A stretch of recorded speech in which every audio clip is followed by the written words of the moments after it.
సుమన్ టీవీలో మీ personal and business promotions కోసం కింది నెంబర్కి కాంటాక్ట్ చేయండి. Hi viewers, welcome to Suman TV. బేసిక్గా మనకి వింటర్ కానీ లేకపోతే రైనీ సీజన్ స్టార్ట్ అయింది అంటే ఫస్ట్ అందరికీ బాగా ఎక్కువగా వచ్చేది కోల్డ్ కానివ్వచ్చు, లేకపోతే థ్రోట్ ఇన్ఫెక్షన్. అది ఎలా అంటే ఒకవైపు దగ్గు, ఇంకొక వైపు జలుబు, లేకపోతే మనం కూల్ వాటర్ తీసుకున్న, ఐస్ క్రీమ్స్ తీసుకున్న, ఎలాంటి కూలింగ్ వస్తువులు తీసుకున్నా కూడా ట్రాన్సెస్ వచ్చేస్తూ ఉంటాయి.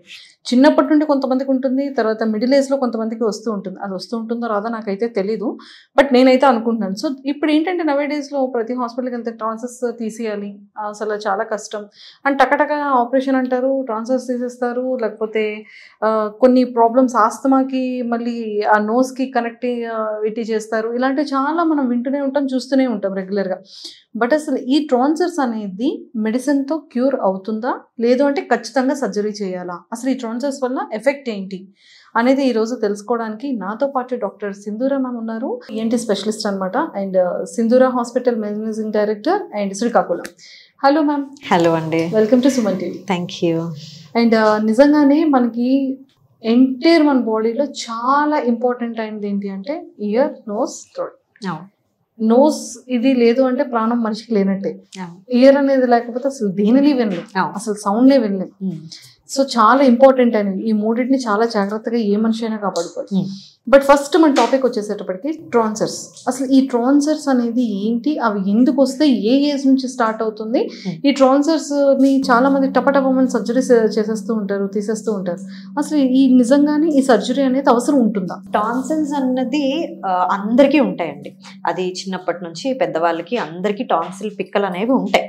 అవి ఎందుకంటే లింఫ్ తాలూకా గ్రంథులు అనమాట. సో మన బాడీలో లింఫ్ అన్నది అగ్రిగేట్స్గా అయ్యి టాన్సిల్స్, గొంతులో ఉండే వాటిని టాన్సిల్స్ అని అంటాం.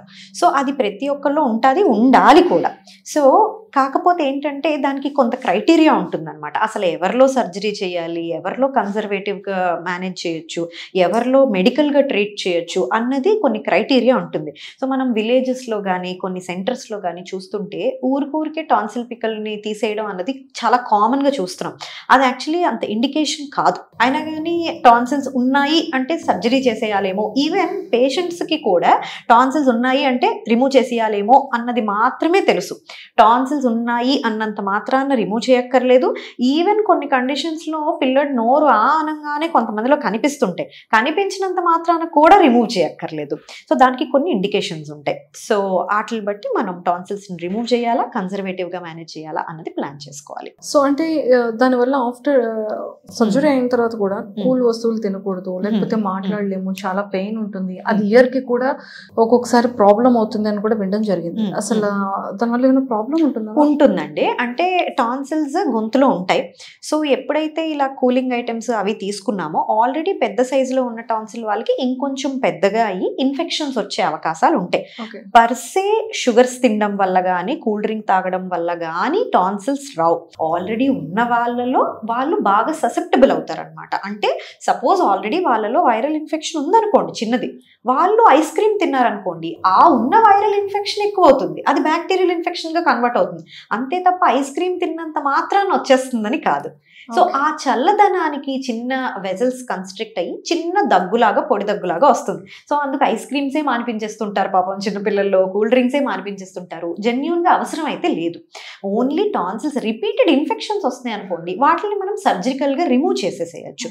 సో ఆ క్రైటీరియా ఏంటి అంటే, ఒకటి సైజ్, ఎంత సైజ్ ఆఫ్ ద టాన్సిల్ ఉన్నాయి. మనం గ్రేడ్ 1 నుంచి 4 వరకు ఎంత వాల్యూమ్ ఆక్యుపై చేస్తున్నాయి అన్న దాన్ని బట్టి గ్రేడింగ్ ఇస్తాం. గ్రేడ్ 1, 2 యూజువల్గా కన్జర్వేటివ్గా తగ్గిపోతుంది. వాళ్ళకి చిన్న మనం కొంచెం ఇమ్యూనిటీ పెంచేటట్టుగా మెడిసిన్స్ అవి పెట్టి, ప్రోటీన్ పౌడర్స్ అలాంటివి పెడితే ఆటోమేటిక్గా చాలా మంది కరిగిపోయే అవకాశాలు కూడా ఉంటాయి. గ్రేడ్ 3, 4 ఉన్న వాళ్ళలో సర్జికల్గా మనం రిమూవ్ చేసేసేయచ్చు. సో అది కూడా ఏంటి అంటే నంబర్, అంటే ఎన్నిసార్లు ఇన్ఫెక్షన్ రేట్ వస్తుంది అన్న దాన్ని బట్టి ఇంపార్టెంట్ అనమాట. దానికి ఒక క్రైటీరియా ఉంటుంది. అంటే సపోజ్ సంవత్సరానికి 5 నుంచి 6 సార్లు దాటి ఇన్ఫెక్షన్ వచ్చింది అనుకోండి. ఇన్ఫెక్షన్ అంటే ఎలా ప్రెజెంట్ అవుతారు? గొంతు నొప్పి, sore throat, fever, cold, cough అలా ప్రెజెంట్ అవుతూ ఉంటారు, మింగడం, ఇబ్బంది పడడం. అలాంటి వాళ్ళకి ఏంటంటే రిపీటెడ్ అనమాట. సపోజ్ 5 నుంచి 6 సార్లు దాటి వస్తుంది అనుకోండి, డెఫినెట్ గా surgery is the treatment. So 5 సార్లు లోపు, ఎప్పుడో సంవత్సరానికి 2 సార్లు 3 సార్లు జలుబు చేయడం మంచిది అని మనమే చెప్తాం పిల్లలకి.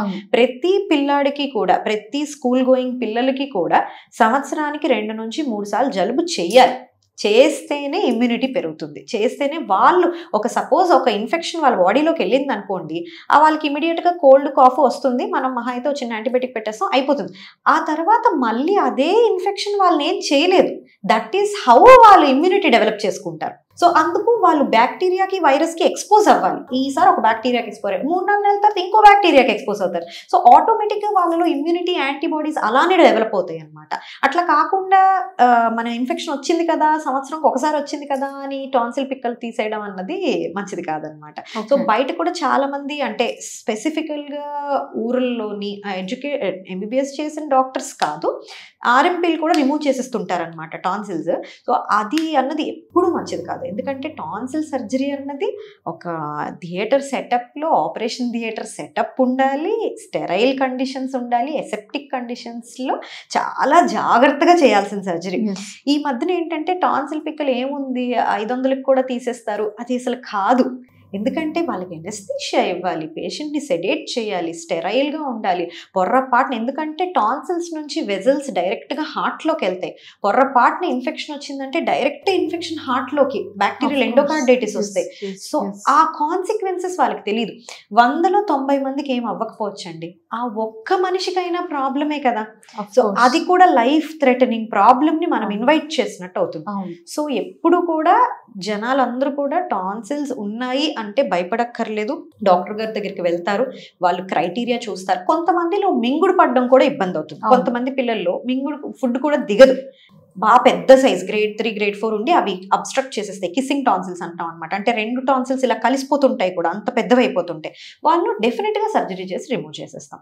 సర్జరీస్ కూడా రకరకాల సర్జరీస్ ఉంటాయి. సో కట్ చేసి రిమూవ్ చేసే సర్జరీస్ తగ్గిపోయినాయి ఈ మధ్యన. మనం అయితే రెగ్యులర్గా కోబులేషన్ అని వాడుతూ ఉంటాం. సో ఆ కోబులేషన్తో అది కరిగించేస్తుంది అనమాట. సో మళ్ళీ మళ్ళీ రాకుండా టాన్సిల్స్ మొత్తం కరిగిపోతాయి, కట్ చేసి తీసే పని లేకుండా. Okay okay. సో ఇలా కూడా ఉంటుంది. పెద్దవాళ్ళలో కూడా రావచ్చు. కొంతమందిలో ఏంటి అంటే, పెద్దవాళ్ళలో అంటే నేను అబ్జర్వ్ చేసి మాకు తెలిసిన వాళ్ళు ఏంటంటే, ఒక సర్టన్ ఏజ్ వరకు వింటర్ వచ్చినా, ఇలాంటి రైనీ సీజన్ వచ్చినా, ఒక ఐస్ క్రీమ్ తిన్నా, కూల్ వాటర్ తాగినా టక్ అనేది టాన్సిల్స్ అనేది వచ్చేస్తుండే. బట్ కొంత ఏజ్ తర్వాత వాటర్ అదే తగ్గిపోతాయి. అవును అవును. టాన్సిల్స్ అనేవి కొంత ఏజ్ తర్వాత వాళ్ళకి ఇమ్యూనిటీ డెవలప్ అయినంత వరకు కొంచెం ఇబ్బంది పడతారు. బట్ వన్స్ వాళ్ళ ఇమ్యూనిటీ డెవలప్ అయిపోయిన తర్వాత ఆటోమేటిక్ గా ఈ రిపీటెడ్నెస్ అన్నది తగ్గిపోతుంది. సో ఎప్పుడో అప్పుడప్పుడు వస్తూ ఉంటుంది, దాని గురించి అసలు పట్టించుకోకర్లేదు. సో ఈ విధంగా కూడా మధ్యలో వెళ్ళిపోయే ఛాన్సెస్ ఉంటుంది. సో బేసిక్ గా ఏంటి అంటే, సర్జరీ కన్నా మనం మెడిసిన్ త్రూ కూడా ట్రాన్సాక్షన్ అనేది తగ్గించవచ్చు డెఫినెట్ గా. వాళ్ళకి ఇమ్యూనిటీ లేదు, అస్సలు లేదు. సో అండ్ అందరూ గుర్తుపెట్టుకోవాల్సింది ఏంటంటే, టాన్సిల్ ఉన్నది అంటే సర్జరీ కాదు. టాన్సిల్స్ ఉన్నాయి సర్జరీ చేసేయాలేమో, అమ్మో టాన్సిల్స్ ఉన్నాయి, అందరికీ ఉంటాయి టాన్సిల్స్, అది మనం తెలుసుకోవాలన్నమాట. ప్రతి ఒక్కరికి టాన్సిల్స్ ఉంటాయి. ఓన్లీ ఎంత సైజ్ ఉన్నాయన్నది మ్యాటర్, అండ్ ఎన్నిసార్లు ఇన్ఫెక్షన్ వస్తుంది అన్నది మ్యాటర్ అవుతుంది. సో ట్రాన్సెస్ వల్ల మనం ఎక్కువగా టెన్షన్ పడి సర్జరీకే వెళ్ళాలి అనేది లేకుండా మెడిసిన్ త్రూ కూడా మనం క్లీన్ చేసుకోవచ్చు.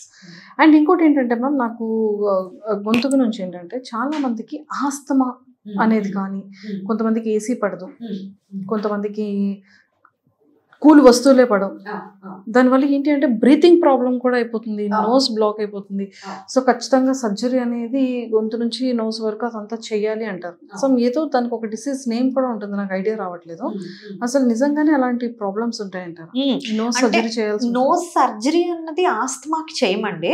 Asthma is nothing but allergy. ఎలర్జీయే పైన ఎయిర్వేస్, పైన ఊపిరితిత్తుల్లో వస్తే ఎలర్జిక్ రైనైటిస్ అంటాం, కింద ఊపిరితిత్తుల్లో వస్తే ఆస్తమా అంటాం, అంతే. సో అదేంటంటే సింపుల్గా ఎలర్జీ. ఇప్పుడు కొంతమందికి ఫుడ్ ఎలర్జీస్ ఉంటాయి, కొన్ని ఆహారాలు పడవు, వాటిని అవాయిడ్ చేసుకోమనే చెప్తాం. అలానే కొన్ని డ్రగ్ ఎలర్జీస్ ఉంటాయి, అంటే కొన్ని మందులు పడవు, వాటిని కూడా అవాయిడ్ చేసుకోవాలి. సో ఈ ఆస్తమా ఉన్న వాళ్ళకి ఏంటంటే యూజువల్గా చల్లటి గాలి తగిలినా, డస్ట్ తగిలినా అది ఎగ్రవేట్ అవుతుంది అనమాట. 90% ఆస్తమా ఉన్న వాళ్ళలో ఎలర్జీ రైనైటిస్ కూడా ఉంటుంది, అంటే తరచూ జలుబు చేయడం, తుమ్ములు రావడం, ఇలాంటి ముక్కులోంచి వాటర్ లాగా రావడం, ముక్కు దురద, కళ్ళు దురద, ఇలాంటివి కూడా ఉంటాయి. ఇది కంప్లీట్లీ ఎలర్జీ. ఎలర్జీ అన్నమాట. సో ఎలర్జీ కంప్లీట్ గా మందులతో తగ్గిపోతుంది, బట్ దానికి ఒక కోర్స్ వాడాలి. సో ఒక కోర్స్ లాగా వాడతాం. సో లోపల ఉన్న ఎలర్జెన్స్ అన్నిటిని సప్రెస్ చేస్తాం. దాంతో పాటు చుట్టూ ఎన్విరాన్మెంట్ నీట్ గా ఉంచుకోవాలి, డస్టీ ఎన్విరాన్మెంట్ ఉండకూడదు. సో వాళ్ళ చుట్టూ ఉన్న బ్లాంకెట్స్ అయితేనేమి, టవల్స్ అయితేనేమి ఖచ్చితంగా వీక్లీ వన్స్ వేడి నీళ్ళలో వాష్ చేసుకోవాలన్నమాట. ఇట్లాంటి జాగ్రత్తలు తీసుకొని సరౌండింగ్స్ నీట్ గా, కొంతమందికి పెట్స్ ఉంటాయి, కుక్క పిల్లలు, అవి తెలియకుండానే వాటి వల్ల మనం డస్ట్ క్యాచ్ చేసేస్తాం. అలాంటివి ఉండి చాలా మందికి సివియర్ అయిన వాళ్ళు పెట్స్ అవాయిడ్ చేయమని కూడా చెప్తుంటాం అన్నమాట. సో అలా కనుక చేస్తే డెఫినెట్ గా కంట్రోల్ అవుతుంది. సో ఆస్తమాకి, ఎలర్జీకి కంట్రోల్ చేసుకొని తర్వాత SOS అంటే ఎమర్జెన్సీలో వాడే మెడిసిన్ మాత్రమే పెడతాం. Okay, yeah. Thank you ma'am, thank you so much, చాలా క్లియర్ గా చెప్పారు. Thank you so much. So మరి చూసారు కదా, చాలా మంది ట్రాన్సర్స్ రాగానే పిల్లల్లో కానీ పెద్దవాళ్ళలో కానీ అమ్మో చాలా భయపడిపోతూ ఉంటారు. అమ్మో ట్రాన్సర్సా, అయ్యో మింగలేమి, హాట్ వాటర్ తాగుతున్నాము, వామ్ వాటర్ తాగుతున్నాము, సాల్ట్ వాటర్ కూడా వేసుకుని తాగేస్తూ ఉంటే ట్రాన్సర్స్ అనేది తగ్గిపోతుంది, ఇలాంటివి బేసిక్గా మనం ఎక్కువగా వింటూనే ఉంటాం. అని మౌత్ను కూడా ఓపెన్ చేయలేము. సో అంత పెయిన్ ఉన్నప్పుడు నేను ఖచ్చితంగా సర్జరీకి వెళ్ళిపోవాలి అని అనుకుంటారు. బట్ వితౌట్ సర్జరీ మెడిసిన్స్తో కూడా మనం ట్రాన్సర్స్ని చాలా క్లియర్ చేసుకోవచ్చు అనమాట. Thank you.